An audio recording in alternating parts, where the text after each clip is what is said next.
I built for you in Lagos. It wasn't nothing. Alawade, I built for her mother. In Isoko, 3-bedroom, I built. I trained you in school. I was in Yabatech. My friends, some of them are deans of faculty in Unilag and so many universities. I just took her there, give her admission. And I changed her life. Made her a teacher. Put her into school part-time. They say, this one is pregnant too. You don't feel like jam. I said, okay, that's why we're here. Drive any car you want. The Prado, the Touareg, any of the Infinity, any car you want, just have fun. You're a big man's wife. And that's all I got for it. Because I was investing on someone who wasn't investing in me. So you just keep loving, but you don't know if you're really loved in return.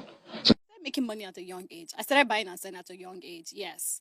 I started from officially from my SS1, SS2. It's like tailoring and yes, I was doing all of that. And I also had like a side hustle in school because I was in boarding school. Anytime we had the rental companies or those VCD houses that you could buy CDs from. I think CDs there were like 150 to 200 naira. And when I was done watching it, all the American Pies, you could rent or Dexters, I would take it to school. I had my clients in school and I will sell it. Ijoma, if you're hearing this, I remember you.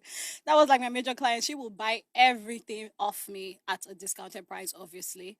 And, I've just always had that in me growing up. It's an Igbo girl thing.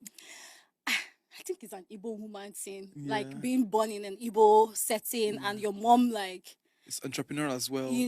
And she always made sure. And my mom was a nurse. So imagine she was working back then and she still had a store and she would still create time to sell like recharge cards then because we were leaving after my dad passed away because she was working with the military so we to help like with accommodation and all of that we had to move into the barracks so where was this? In Abuja. I grew up in Abuja. My whole family is still in Abuja. And all of that, yes. So yeah, that's basically it. So growing up, I always just knew that I had to just do something at the side, aside just having your occupation or whatever you're studying in school. So I just carried that with me. Even when I went to university in Port Harcourt, in University of Port Harcourt, my lodge members will know me. Me and my sister, we used to sell recharge cards, pure water, eggs. Because around our side, there wasn't like a close-by kiosk where you could buy these things from. So we became the kiosk that everybody would buy. In the hostel? No, not in the hostel. We're living off campus. Right. But in our lodge area in Alakaya. Yeah. So how you were selling from your room? Yes, from our room. So our room had like this nice veranda. So so when they come to supply us water and everything, they'll put it in the veranda. And, we sell from there. And then we go to Choba, we buy card in bulk. And then we resell. And the poultry, there was like a poultry farm close to us that we'll go and also buy in bulk. So those were the things we were selling. So you guys are literally the kiosk for the lodge. Yes, we were.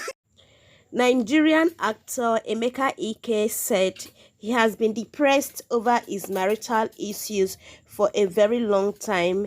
Emeka made this revelation on Channels Television's Ribbon Minds on Sunday. He said, I was hiding because I felt ashamed of what I hadn't done, and Emeka Ike was depressed due to a marital issue. That is occasionally the high cost of being lashed. I had to hide till I figured out what was wrong with me since I was depressed and receiving unjustified criticism. Speaking earlier during the interview, he stated that his ex-wife made him lose access to his kids and properties. He said, I didn't come on the internet space to clarify the allegations against me because it's difficult to clarify because the same people that were bullying me on the internet, they were still there. They are gonna say, don't mind him. He is still missing her. Move on. And if you're not prepared to handle it, you will be crushed. My secondary school, St. Nicholas College on CMD Road, Mugadu was shut down over 480 million investment that year shut down, and all I had was constant battery. I was like, I don't beat this lady. What's going on, babe? What's going on? They said I beat you. Do I? And she, my ex-wife, said no. But you are a star, you know. They can always manipulate things, and that's all. So I was gullible until I discovered that she was actually the one behind all this whole thing.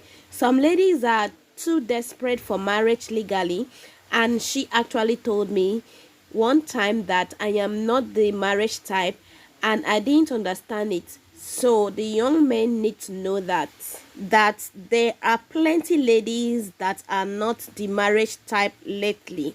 He said despite pleas from people, his ex-wife chose to divorce him. His words, she, my ex-wife, went to divorce herself and said, George, please divorce me. I want to go. I said, Kilode, where are you going? I was on my knees. Felix Duke was on his knees. My sisters were on their knees in court.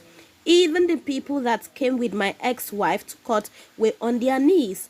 They said, are you okay? What's wrong with you? We didn't understand what was going on in our psychology.